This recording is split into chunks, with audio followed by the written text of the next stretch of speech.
Imagine waiting 15 weeks to get back to the sport that you love. But for the drivers in the VP Racing SportsCar Challenge, that is exactly how long it has been since the last round at Circuit of the Americas. Time to get back at it here from the Mid-Ohio Sports Car Course. Welcome in, everyone. Brian Sill, along with Ryan Marine, will have all the action for you, and an absolutely gorgeous day here in Central Ohio. Mid-Ohio Sports Car Course, known for its fast-flowing technical layout. It is a crowd favorite. It is a driver favorite. Take a little closer look right here in the heart of Ohio, located just about halfway between Columbus, I should say, and Cleveland, Ohio, sits this 2.4-mile gym. 13 corners on the racetrack and the layout that we'll run today. The keyhole, you can make some passes on the way in, but you really want a good shot off. Great passing down in turn 4. Then you run through Madness, Thunder Valley, to the carousel, back onto the front straightaway, and that's a lap here at Mid-Ohio. One of those legendary racetracks that was built back in kind of the renaissance of sports car racing here in the United States. And Ryan, it is a true gem. I know, like I said, the fans love it, the drivers love it. You and I have both been on it. What an awesome layout. Yeah, it sure is. This is a classic, built in 1962, and I think what's so great about it is how it uses the natural topography of the landscape in Ohio, using those rolling hills to create some really challenging corners. This place has gone through some upgrades in recent years. A repave a couple of years ago really changed some of the character of the place, and that certainly has changed things, and also some safety updates over the off-season. So this looks a little different. If you haven't seen Mid-Ohio in about a calendar year, some updates definitely have taken place, but we're left with still that classic Mid-Ohio, which is a real driver's track. This place is a challenge. Yeah, and you talk about the repave last year and what also happened in the off-season. So it was new pavement for 2024, and in the off-season, there was a resculpturing and kind of a reconfiguration, so to speak, and a problem for the 50. That's Unessi having a hard time getting off the grid, and since he's the last car leaving, he'll have to start at the back of the GSX category. 3 different categories. Let me finish my thought, though, quickly on the racetrack. Turn 4 was resculptured just a little bit, and the large gravel area at the exit of it, known as China Beach, was reconfigured. It was raised up, and that allowed them to shorten it a little bit because cars get into the gravel sooner.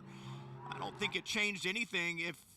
From a safety standpoint, I think it might have made it better, and there's just a little bit less camber on the exit, or on the high side of the racetrack, I should say, in the middle of turn 4, but new pavement there. It's got great grip, and it should make for some great racing. That beautiful gold Acura leading the field here today, and it's so fitting that Acura is built just down the road in Marysville, Ohio, and where we see so many of the Honda and Acura products made. So I'm sure a big contingent of Honda and Acura fans here today from Mid-Ohio. 3 different classes of cars in the VP Racing Sports Car Challenge. We've got the P3 category, GTDX, and GSX. And all 3 of them bring kind of a different flavor to the competition. Exactly, and the multi-class aspect of this race is going to be fascinating here at this track. You've got the downforce of the LMP3 cars in the top class. They make their speed in a lot different ways in the GT cars. GTDX, that's a GT3-based class, and GSX is a GT4-based class. And I think the overlap of the classes, Brian, is going to be fascinating. There are parts of this track where the faster class won't have too much trouble getting through, but there are other sections of the track that are super tight, super twisty, and if you catch that traffic in the wrong place, it can really hamper your ability to put down the lap time that your class is capable of. So that's going to be a fascinating element of these races this weekend. And of course, the other interesting thing about the Mid-Ohio Sports Car Course, you see that beautiful gold Acura on pit road, but we're still on the pace lap because we run 1.5. So down the front straightaway, that's where the finish line is, but the start line here at Mid-Ohio is on the back straight. So you're thinking, well, the pace car is in the pit lane. Yes, indeed it is, but the field will get packed up, paired up, going into the keyhole, and we'll see that green flag down the back straightaway. It's a great decision as well. It's been done like this really from the very beginning here. You have that long drag down into the China Beach area. So really smart here to make sure you get a nice clean start to this race, and we're already approaching that acceleration zone. Split start between the prototypes and the GT base cars behind. Valentino Catalano on the pole in the bright red number 30 from Gebhardt, and the green flag flies. We're waving, and I can tell you already there is going to be a problem for Oscar Tunjo, who started second. He made that move, dropped in right behind his teammate before they got to the start line, Ryan, and in IMSA, that is not something you want to do. You need to maintain column formation as Catalano brings the field over turns 5 down into the valley, into madness. Oh, massive elevation change through this section of the track. You can see that the GTDX class is actually starting to close in a little bit on these LMP3 cars.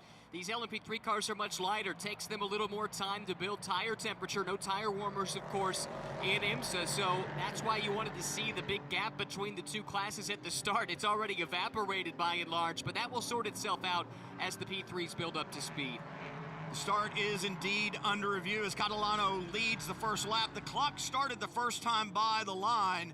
And like I said, the start under review right now, but Catalano, who leads the championship in P3, leads this race. Jake Walker leading in GTDX. He started from the pole, and Walker, a good story aboard that Turner Motorsport BMW. Remember, no points in the first race of the season for Jake Walker after they were unable to make the start, so he didn't even get last place points. He's well back in the championship, but he is on a charge, winning the last 2 GTDX races, starting from the pole here as Catalano brings the field down towards turn 4.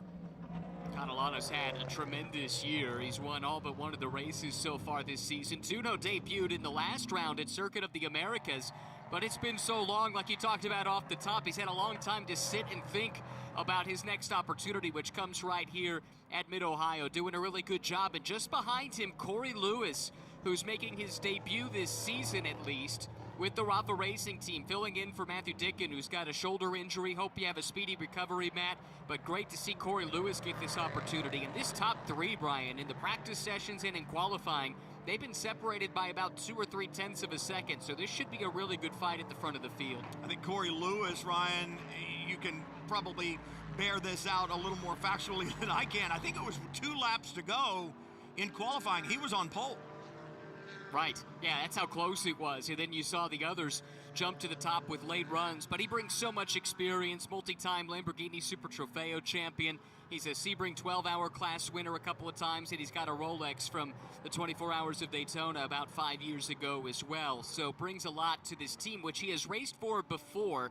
It's the Rafa Racing team now, but the backbone of it is Smooge Racing, and he's driven for Smooge over the years. So a really easy fit when they needed someone who could be plug and play for them.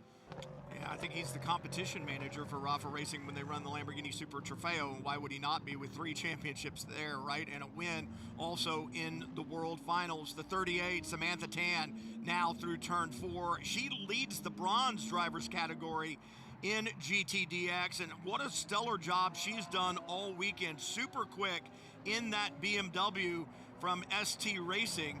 4th in the first practice session, in the second practice session, and then she moved up to 3rd in qualifying. She's had a great season. She sits 4th in that GTDX championship.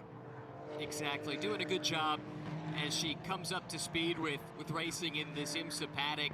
And like you said, it's been a pretty solid weekend for her so far. The start of a busy 3-week stretch for Samantha Tan, Brian. She's got VP Challenge here at Mid-Ohio this weekend. Next weekend, she races on the support bill for the 24 Hours of Le Mans with Team WRT. And the following weekend, she's doing the 24 Hours of the Nürburgring in a Mini. So what a tremendous opportunity for her over the next 3 weeks. Yeah, the 27-year-old Canadian will be indeed busy. And talk about busy, it's busy in GSX right now. Stephen Clemens out in front aboard his Toyota, the number 76. And then Ian Porter in the 68 right there as well. Walsh, and expect Kiko Porto, who was the pole sitter after qualifying in GSX, to put on quite the show. He was moved to the back because of a ride height infraction. And Porto, you know he's going to be on it. He led every practice session, and like I said, he led qualifying, but that qualifying position taken away until that point in time, he had started from the pole in every race so far this season. A problem for Frank Depew, damage to the left front of his Aston Martin. It's really disappointing this early in the going. Frank doing double duty this weekend, also in the 4-hour Michelin Pilot Challenge race that's coming up tomorrow. But the team's got some work to do. He'll take that car into the pit lane. Understand there's some debris on the racetrack, and you see damage to the 19, right rear damage and left front damage for Frank Depew. So I didn't see it, but I'm going to be left to kind of guess at what might have happened there. Yeah, I think you're onto something. You can probably draw some conclusions there. Front end damage to one car, rear damage to the other, and that often would be, you would be inclined to say it's connected. Let's put it that way. Well, Frank Depew started just behind Roland Kranz, who is aboard that number 19 BMW from Autotechnic Racing.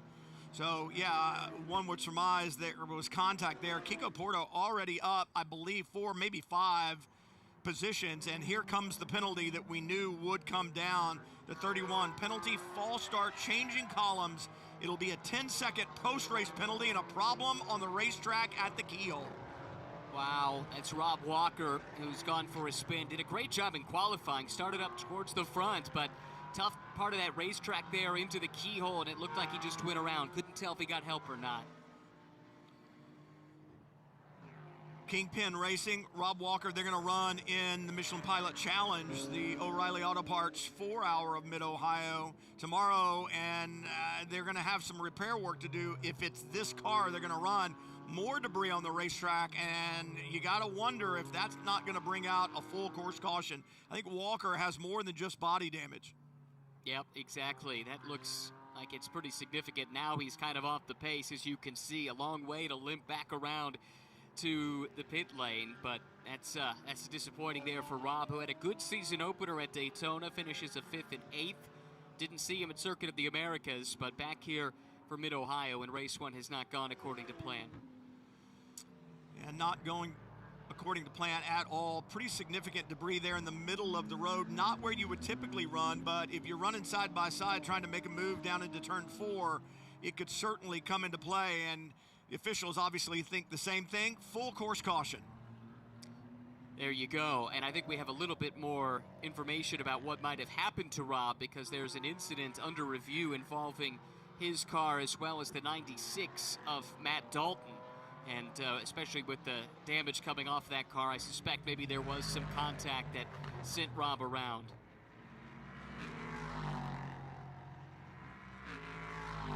So this is good news. Sorry, Brian. Good news for Kiko Porto.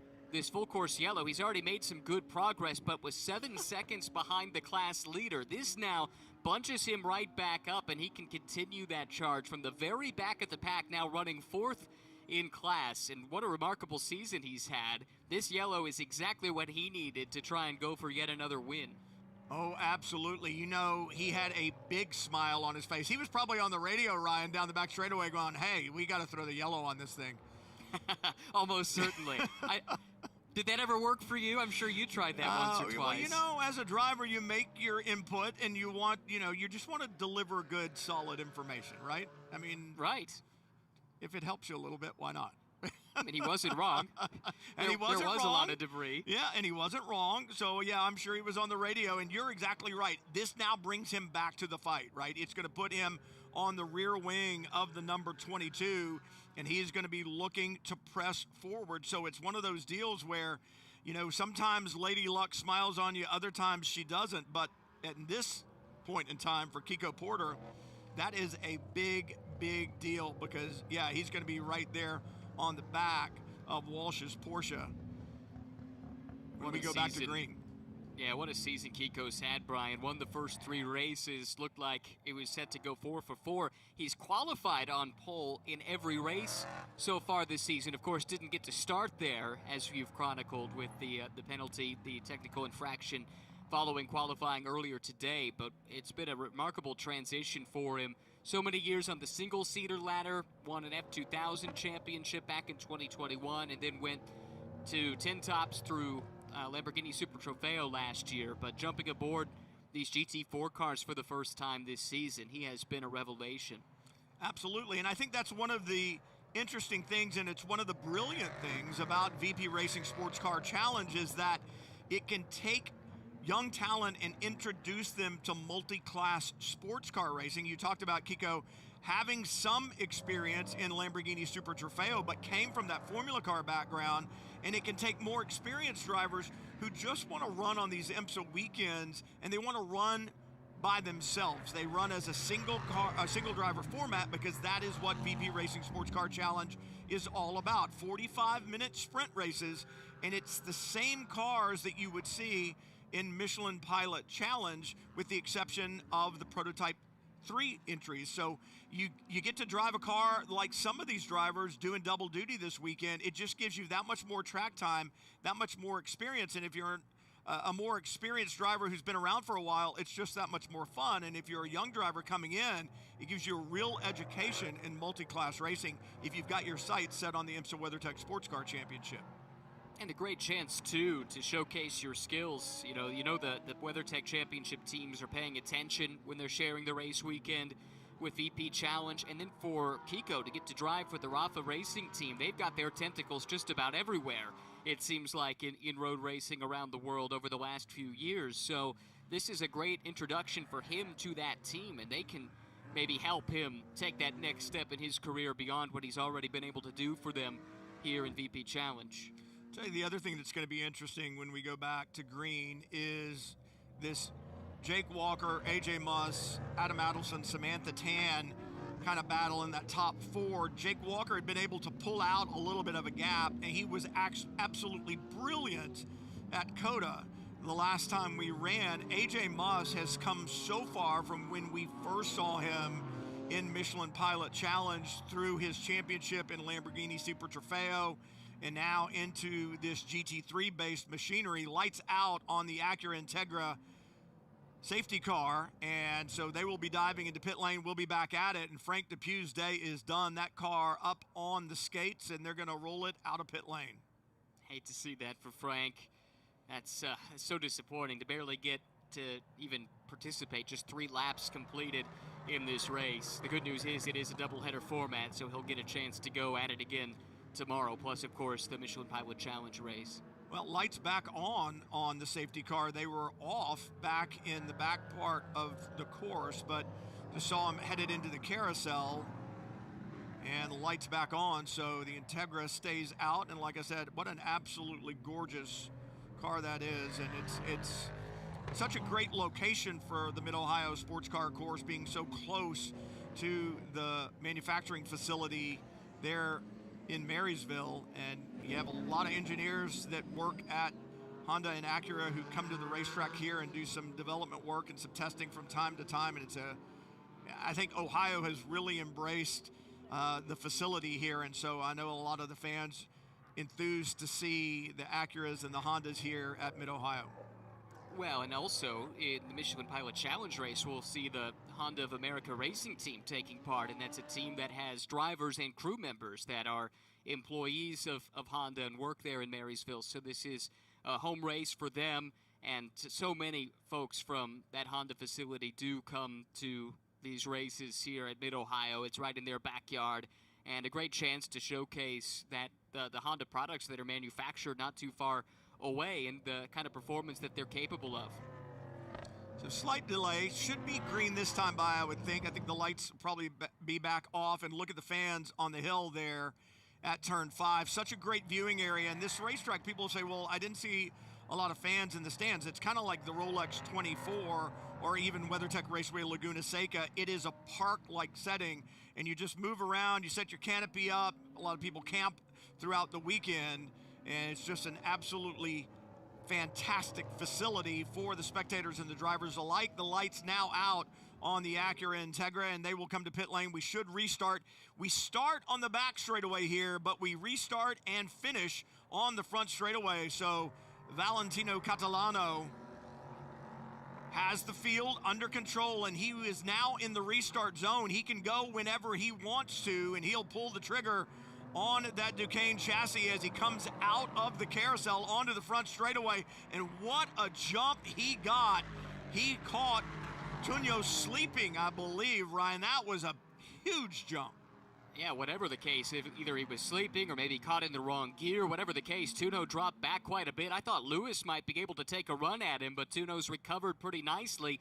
Interesting here to see this class overlap. Remember at the initial start, there was a gap between the classes, not so on the restarts, and Jake Walker working quickly to get around Brian Thenis, and this is big.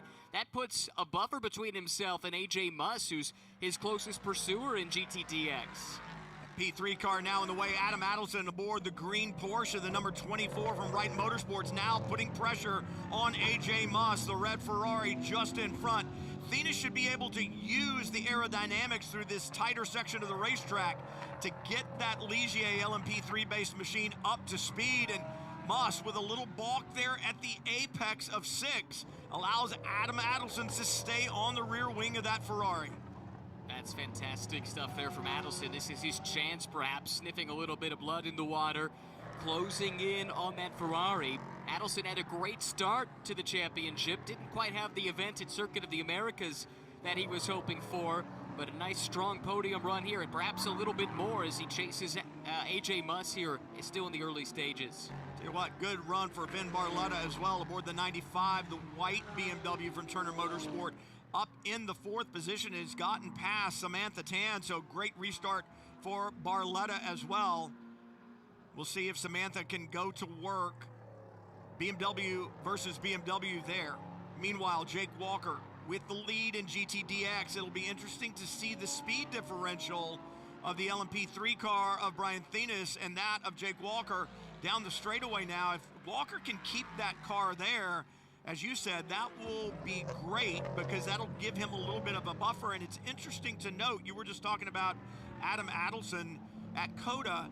When you win races in VP Racing SportsCar Challenge, you get some, we'll call it rewards weight if you want, some weight to help balance things out a little bit. And so Adam Adelson had that weight at COTA. He didn't have a great weekend there. That weight came off, but who did have a great weekend at COTA? Well, that was Jake Walker. So he's carrying a little bit of extra weight here this weekend, but it doesn't seem to be slowing him down right now. No, he's in a groove, isn't he? Looking really strong. Had pole position by a good couple of tenths and has been the quickest of the GTDX cars so far through the build-up to the race. Couple of penalties to pass along, Brian, all for incident responsibility. One has gone to the 96 of Matt Dalton. That's going to be a drive-through penalty. That was for, we believe, the contact with Rob Walker, which damaged Rob's car, and the debris from that brought out the yellow. Also, a drive-through for Frank Depew, who's out of the race anyway, but he was adjudged to have been at fault for an incident earlier in the race. And one other, it looks like Angus Rogers picks up a time penalty, 5 seconds post-race. Here's Dalton serving his drive-through right away. Tell you what, Matt Dalton has had a good weekend with the exception of this problem on the racetrack. He has had a good pace all weekend long. He was 6th in the first practice session, then in the top 5 in the second practice session, and qualified 6th. And for Matt, that is a great run for him. Unfortunate to have the contact, but certainly areas of this racetrack can get really, really bottled up, and it's easy to kind of get into that car that's in front of you. But for Matt Dalton, he needs to shake that off, focus forward, and go, which is exactly what Valentino Catalano has done. He is pulled away from Tunio, and Tunio knows he's got that 10-second penalty coming. He needs to get away from Corey Lewis, who's in 3rd. Yeah, that's a good point. We mentioned it off the bat, but it's worth going back to. That 10-second penalty for Tuno means that Lewis needs to stay just within striking distance, and he can inherit that second place at the end of this race. And it comes down to the start. Brian, you called it right away. Oscar jumped out of line before the start-finish line, which you cannot do on the initial start to the race. You have to stay in the column, and it's amazing how many times we've seen that bike teams and drivers this season through the first now 5 races of the year. You'd think that after the first handful of penalties like this is something that would get driven home, but that hasn't been the case. And for Tunio, what a revelation he was when he showed up at COTA, and it was a driver that we didn't really know well here in the U.S. He did have one LMP3 start in Prototype Challenge in 2022 here, but we didn't really know a lot about the 29-year-old Colombian. But I'll tell you what, he was rocket ship fast from the get-go and put on a great show there. So no surprise, and a problem for the 50. The Ferrari seems to have lost drive, and now he's gotten it refired, and interesting to see those marks as he pulls away at the exit of turn 1. I don't know if he had a problem and had to save a spin there, and that's what slowed the car down so much, or if there's some kind of a mechanical issue. Remember, Unesi did not get off the grid initially, so don't know if he's got some kind of mechanical malady there aboard his Ferrari 296.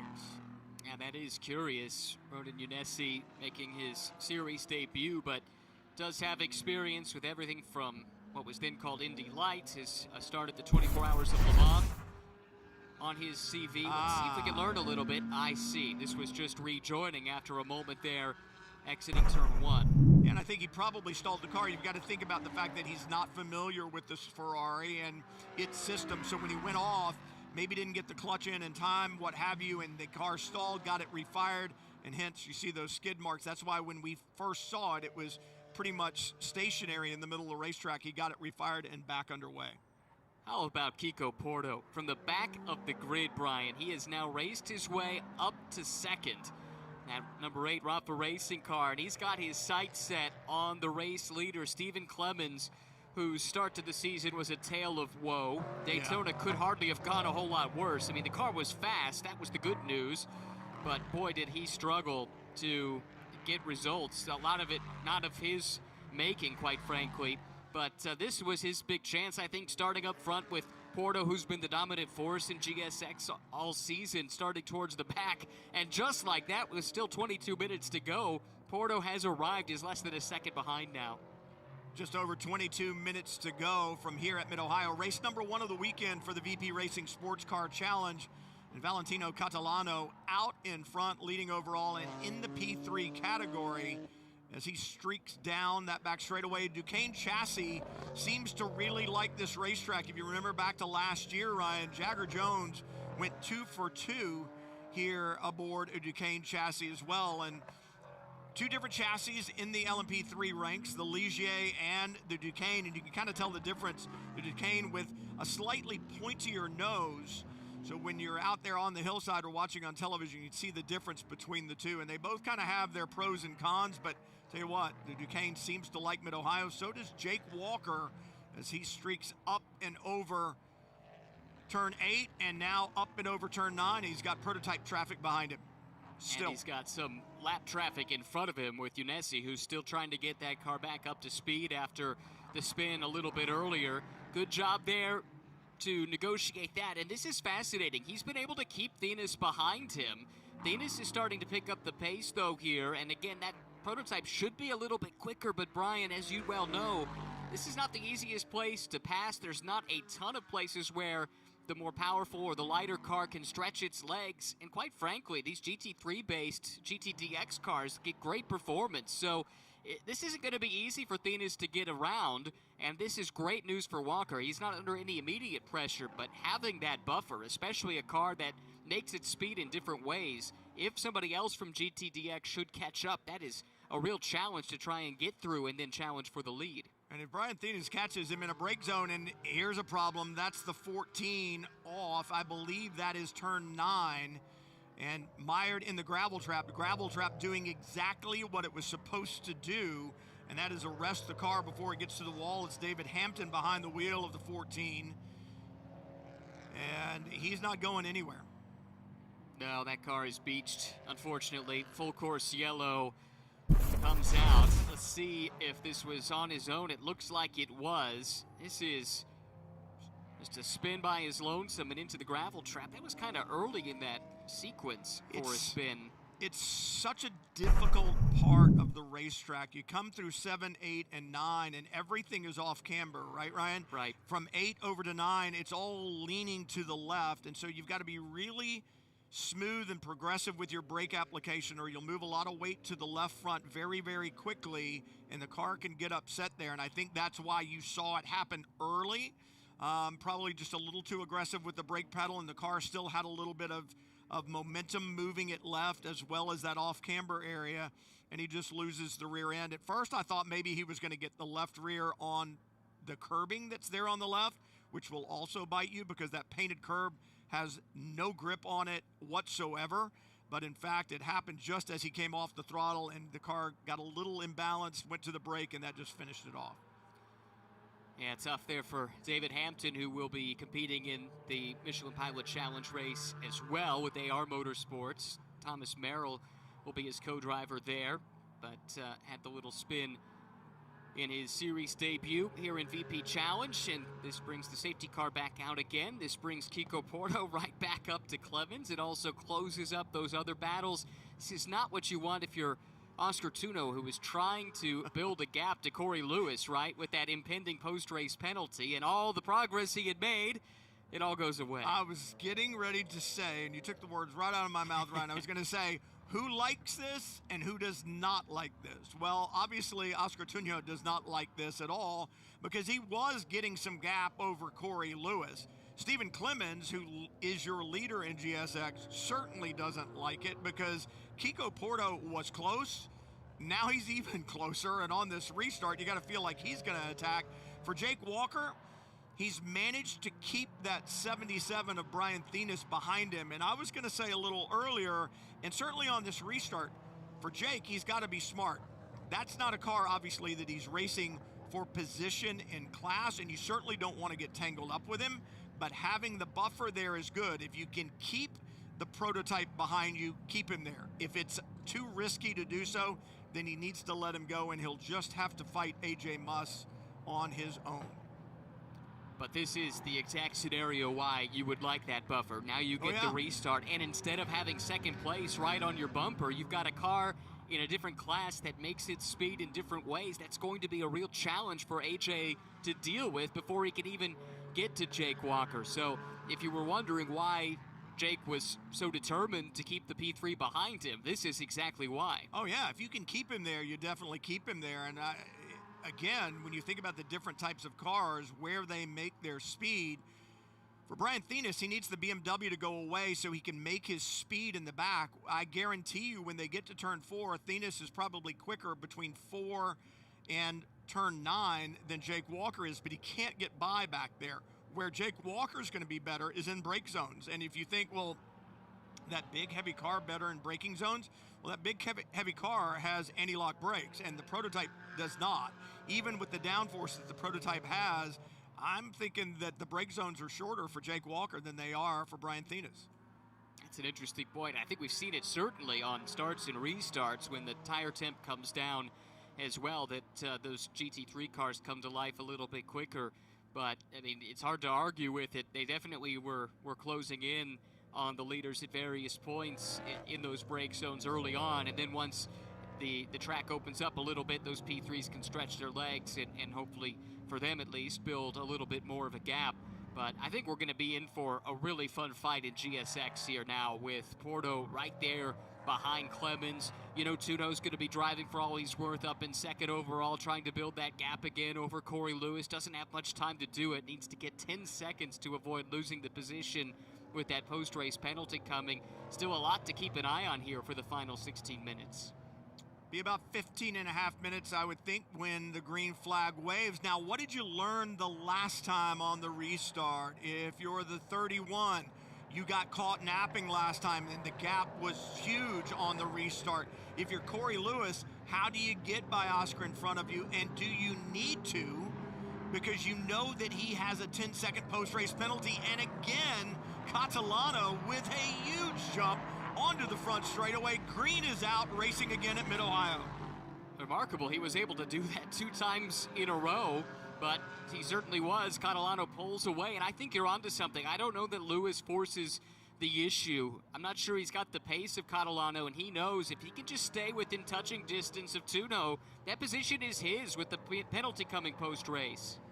Yeah, it's all about that multi-class racing mindset. You and I talked about this at the beginning. It's why this series is so important, especially for drivers who haven't experienced it before. And it's why we see drivers like Adam Adelson and Samantha Tan and Clemens and Porto and Ian Porter, who's new to this multi-class racing format. It's why we see them come here to learn this trade. Clemens, that red Toyota up through turns 5, up over the top of the hill, and behind him all he sees is a white flash in his mirror, and he knows it's Kiko Porto, and he knows he's on a charge. Here comes Kiko, who knows this track well from his junior single-seater days. Clemens, though, I think has been really strong this season, introducing himself to some new fans and to some new teams. Interesting that Walker has allowed Thenis through, so now it is a straight fight there at the front of GTDX. And Adelson continues to put pressure on Musk. This is big. These are two championship contenders right there running nose to tail. It is big, and I had just noticed that Brian Thenis had gotten by as well, and I wonder if that was a deal where he forced the issue and Jake just said, no, I need every point I can get if I want to have a chance of winning this championship, starting with the deficit that I had at Daytona. Kiko Porto in second. It's Toyota 1, 2, and 3 right now in GSX. And hey, don't count out Ian Porter, who's in third. I know it's confusing. Kiko Porto in second, Ian Porter in third. They are teammates as well, but Ian Porter, he was there to pick up the pieces at COTA and took his first IMSA win, first win in the VP Racing SportsCar Challenge. He could be there to do the same here at Mid-Ohio. Absolutely. He's been a revelation coming from competitive gaming into racing. This is just his second year of racing in real cars and has been absolutely excellent. We saw him win races in Porsche Sprint Challenge in previous years, and then to get that win in VP Challenge, that was a big deal for him as he steps up to the next level of competition. But at the front of the field, it's now Tsuno who has leapt ahead with Lewis up to second. Catalano must have had an issue on that lap, Brian, dropping back to third. Catalano had a big issue. He was leading, and then all of a sudden, the next time we see the shot, he is not. He's all the way back to third. That's going to put Corey Lewis into second, and in reality, when you look at the gap right now, less than a second to Oscar Tsuno in front of him, the race lead really belongs to Corey Lewis. We're a long way from the end of this, over 12 minutes to go, but something dramatic happened to Valentino Catalano. Wow, that is a massive change in the complexion of this race, and now it's up to Tsuno to put his head down and drive for all he's worth here the next 12 minutes. He needs to build that lead up over 10 seconds, or else Corey Lewis is going to win this race.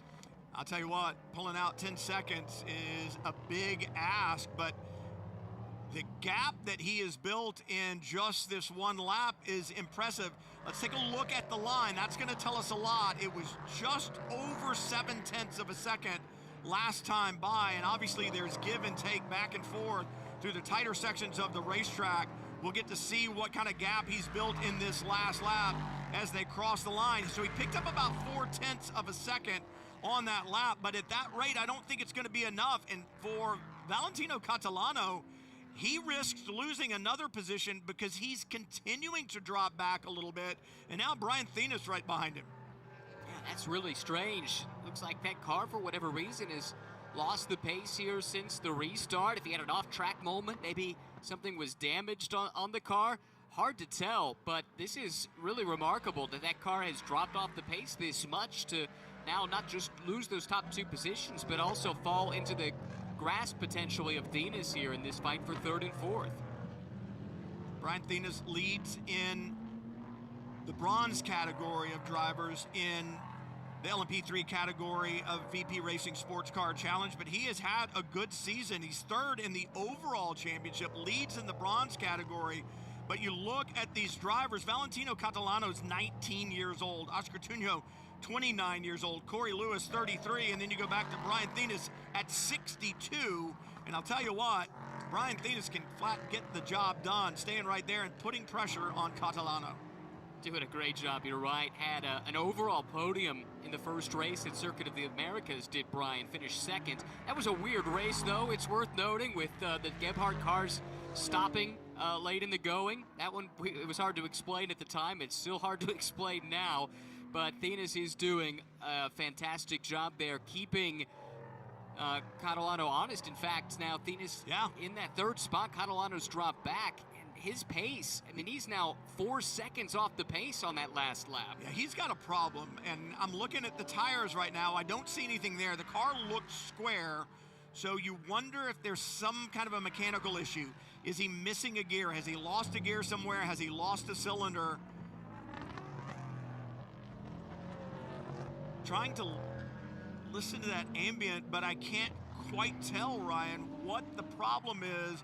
But for Valentino Catalano, he's got to try to hold on. The good thing is, with a reduced field here this weekend, he'll get 4th place points, so that'll help him in the championship. But still, I know that young man, he wants to win every race. We have some regular drivers who were not able to be here this weekend. That's why the LMP3 field is just a little bit smaller. Let's see if we can see what happens here. Oh, tell you what, Tunio makes a forceful move, and they make a little contact into the keyhole. That's how the lead changed hands.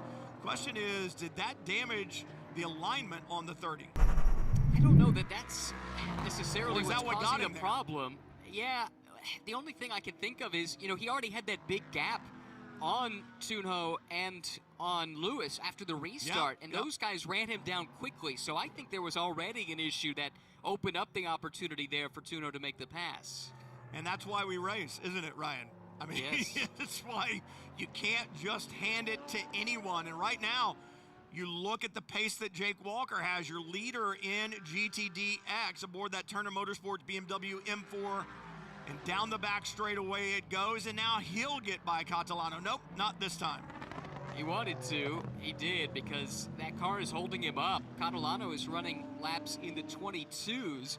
Most of the GTDX front runners are running in the mid-21s, so this has the potential to really back Walker up to Muss and to Adelson and to Barletta even, that aren't too far behind. This is an important pass, and he does finally get it done. Tell you what, that was cooperation on Catalano's part. He knows he's driving a wounded race car.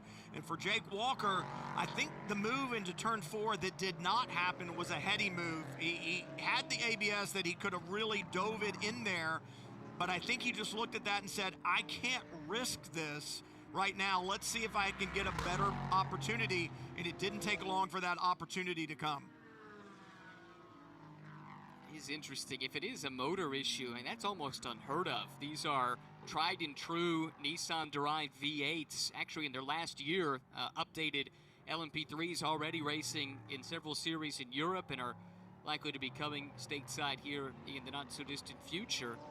You just don't hear of them having mechanical issues. So it's just a really strange situation that a car that's been so fast would lose the pace so dramatically. Speaking of losing pace dramatically, do you remember Coda? Race 1 there in LMP3? I sure do. Both Hard to forget. Both Gebhardt cars lost pace dramatically with just, I think it was the penultimate lap. They ran out of fuel. It was a fueling issue when they fueled the cars originally, something in the software calculating the fuel, and they ran out within 30, 40 yards of each other in the same spot. So that was not a mechanical issue. That was an issue with the fuel that was placed in the car in the beginning. So no such issue here, but Catalano has some type of a bug in his Duquesne chassis, and he is dropping back. I'll tell you who's doing a great job is Stephen Clemens aboard the 76. We talked about him leading at Daytona, having a good weekend here. He's second in every single session aboard that BSI entered Toyota Supra, and he's doing a great job of keeping Kiko Porto behind him. And my question would be, did Kiko Porto have to burn up a lot of tire and use a lot of that Michelin rubber in the beginning of this race to try to get up there? He got the benefit of those 2 yellows, but take nothing away from Stephen Cameron. Yeah, or Clemens, I should say. I'm sorry. It's all right. He's been awesome. No question about it. I thought we'd have a fight on our hands here based on the pace we've seen from Kiko all weekend long, but that's not been the case. Stevens has been upping the ante. In fact, his last lap was his best lap of the race. He was down under 127, the only driver to do that in GSX all race long at a 126.9. Doing a really good job to build that gap, looking for his first win. He almost had one back at Daytona, remember. That was another car that ended up short on fuel late in the going. Ended up crawling to a halt just shy, and that allowed Porto to come through and take a big win that's helped jumpstart his championship bid. This could be a real signal of a race here for Clemens, a signal to send to the rest of the paddock that he's here to fight the rest of the way. Tell you what, this BSI team's strong as well. Great engineering staff there, great management. They run cars in a myriad of different series. And in fact, Clemens ran with this team last year in Toyota GR Cup. So he knows the car, he knows the team. That is gelled well, and you see the results of that right here at Mid-Ohio. He's 5th in the championship coming in this weekend, and he's having a good weekend ahead of Di Benedetto right now, and obviously Patrick Wilmot not here this weekend, so Clemens has an opportunity to continue moving forward in this championship. Certainly does. He's been with BSI for a really long time, actually doing club-level Spec Miata racing with them as far back as 2020. Great story, Stephen, who got on track for the first time as a birthday present. Turned 17 and got a track day as a birthday present in a Subaru BRZ, and he's not looked back since. Tell you who's not looking back either is Oscar Tuno. Think about this. He's got that gap, and it's enough of a gap right now when you look back to Lewis. Lewis would take the win, but Tuno would only lose one position. He would actually end up second if you apply that 10-second penalty as they run right now. And I know that we've got over 3 minutes to go, and I always hate as they run right now, but you kind of get where I'm going. Yeah, he's praying that this thing stays green to the finish, because a yellow bunches everybody up, and he could conceivably even drop a spot to Catalano in that instance. So if you were wondering why is Catalano staying out there with a wounded car, that would be one explanation. A yellow would bunch everybody up, and as long as he'd be back within 10 seconds, he could potentially take the spot back. So Tuno, the last thing he wants to see is an incident here in the final couple of minutes. Doing everything that he needs to do, continuing to push, working around GSX traffic now is Tuno through turn 9. And for Corey Lewis, he just wants to stay close. His team has told him, hey, here's the situation right now. This Rafa Racing squad leaves nothing to chance. Every team member they work with, every organization that they work with is top-notch. So Corey Lewis knows the score. He knows exactly what's going on. He will not take chances with lap traffic. He just needs to stay close. That is exactly what he is doing. He does close in here. Again, I think you're right. There's no reason to push the issue when the situation is what it is. But, yeah, he's really closed in on Tuno here over the last couple of laps. Traffic had something to do with it, but nevertheless, Lewis may be showcasing a little bit of speed that could forecast another strong run tomorrow. Yeah, 2 races on the weekend in VP Racing SportsCar Challenge. Race number 1 of the weekend is what we're watching right now. Oscar Tuno down into turn 4, and Corey Lewis, as you said, closing in, and you look at the body language of that 36, the Ligier chassis. It's Duquesne versus Ligier, and Corey Lewis not leaving anything on the table. I said he wants to stay close, but I don't think he's just going to give up the ghost. He'd love to win it on the racetrack, right, Ryan? And he's not holding back. I can see that car dancing around, especially at corner exits, so he's pushing.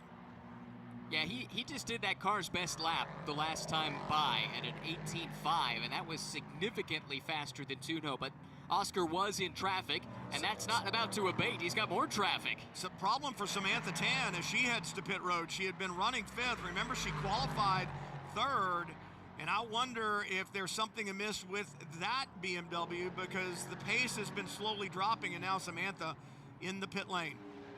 Wow, hate to see that. So late in the going, too. Had a pretty good day going for her. Here comes Corey Lewis again. That last lap, again, he was just a little bit quicker than the race leader.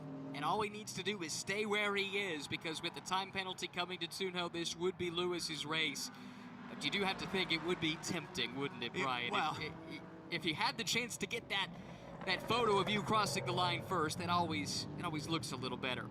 Yeah, you can crop the picture any way you want to, right? So you could still get that. But, yeah, for Corey Lewis, you don't win the races that he's won. You don't win the championships that he has won if you're not smart. The checkered flag should be coming out this time by as they come up and over turn 9 and run to the checkered flag down through Thunder Valley. turns 10 and 11, the left-hander, and really only 2 more corners to go. The carousel here on the way in. Oscar Tunjo down to the apex through the quick left, and he should see the checkered flag, and indeed there it is. Oscar Tunjo takes the win on the racetrack, but with the penalty, Rafa Racing, Corey Lewis, they will celebrate on the top step of the podium at Mid-Ohio. In GSX, Stephen Clemens, what a run. Holds off the championship leader. A great weekend just got better for Clemens. He will take the win in GSX. Outstanding finish there for him, and now we watch for our GTDX winner across the line, Jake Walker. A well-judged drive, and what a run he's putting together to enter into the championship conversation.